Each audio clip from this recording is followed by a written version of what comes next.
Okay, we are back. Now we are showing on the Labor Day another place in Toronto.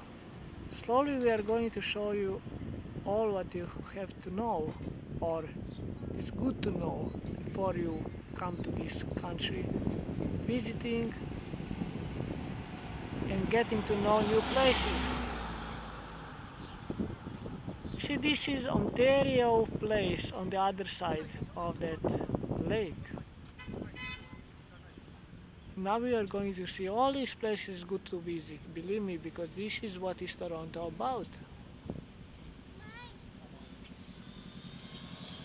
You see what is written there? Canadian Amphitheatre.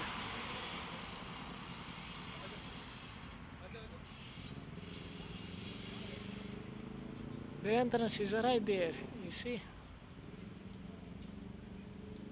When you go up the stairs and then